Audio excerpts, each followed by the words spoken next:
Une des options intéressantes que l'on peut utiliser avec une instruction de mouvement, c'est l'option Offset. Donc, par exemple, sur la ligne 5, j'ai programmé que le robot se déplace au point 1 et à 100% de sa vitesse. Et le Find indique qu'il va se rendre au point. Je pourrais ajouter une option ici qui est un Offset. Un Offset, je pourrais dire, va-t-on au point 1, mais décale-toi un peu par rapport à un des axes ou plusieurs en même temps. Donc, on va essayer. Je me dirige après la ligne et vous voyez qu'il y a F4 qui apparaît. Donc, je fais Choice et je m'en viens dans le choix numéro 5 qui est Offset et PR. PR, c'est un registre de position. Donc, en fin de compte, je vais rentrer les coordonnées de décalage dans ce registre de points. Donc, je fais Enter, je le choisis et je lui dis, par exemple, tu vas te décaler par rapport au registre de point 1. Je fais Enter. Si je reviens sur mon point 1 et que je vais dans F5 position, nous avons la coordonnée du point. Donc, le point est en 300 en X, 150 en Y et moins 23 en Z. Donc, nous, ce qu'on veut faire, c'est, on pourrait mettre un décalage par rapport à l'axe des Y. Au lieu de l'envoyer à 150, on va l'envoyer à 250. Donc, on va lui faire un offset d'à peu près 100 mm dans l'axe des Y. Je reviens en arrière et je m'en vais dans mes registres de position. Donc, je clique sur Data.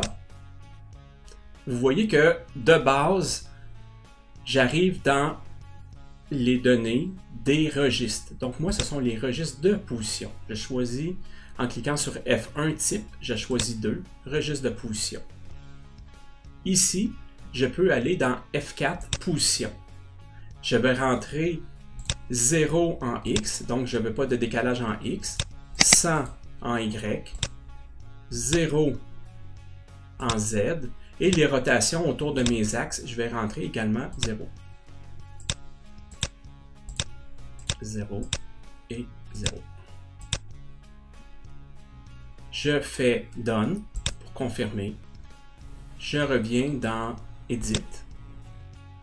Et on va tester ça en faisant un Shift Forward. Donc, en théorie, il devrait arriver un peu plus loin que mon point 1.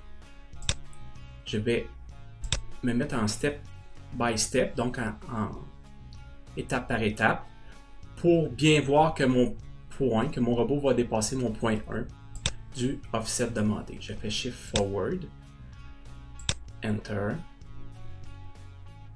Forward, donc le robot se déplace 100 mm plus loin que précédemment. Quand on fait la simulation d'un système robotique, il est important aussi d'ajuster le payload à la bonne valeur. Un payload, c'est la charge, donc le poids de la pièce qu'on va manipuler. Donc, vous comprenez que si ma pièce elle pèse 1 livre par rapport à 150 livres, le système risque de réagir différemment. Donc, pour ajuster le payload du système, il faut aller dans le menu et on clique sur 0 pour Next et on vient dans 6 Système. Avec la touche F1, on a accès à un menu. On vient dans 6 qui est Motion.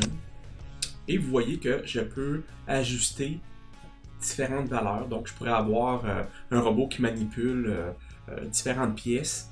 Et chacune des pièces, je pourrais ajuster son poids. Donc, vous voyez ici, j'ai mis le payload à 0.1.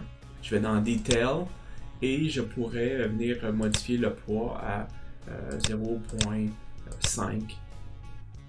kg.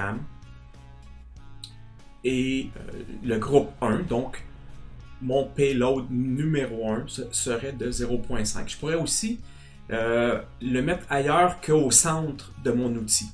Si j'avais un outil qui était déporté, je pourrais déplacer ce poids-là en X et en Y et en Z. Donc je pourrais dire que la masse elle est un peu décalée par rapport au centre du robot ou par rapport au centre de l'outil du robot. Ensuite, une fois que vous avez ajusté le payload dans le groupe 1, il faut dans le programme spécifier qu'on veut travailler avec le payload, donc le poids qui est indiqué dans le groupe numéro 1. On va aller dans notre programme principal, on fait Select et on choisit le programme, ensuite on fait Edit. J'ai rentré déjà l'instruction Payload qui est à la deuxième ligne. Pour accéder, c'est la même chose que d'habitude, on vient dans Instructions et dans les instructions, vous allez trouver une instruction qui s'appelle Payload. Donc si ce n'est pas dans les premières, vous faites 8 pour Next. Et vous voyez que le deuxième ici, c'est Payload. Vous le sélectionnez et vous spécifiez que vous voulez utiliser le groupe 1 comme Payload.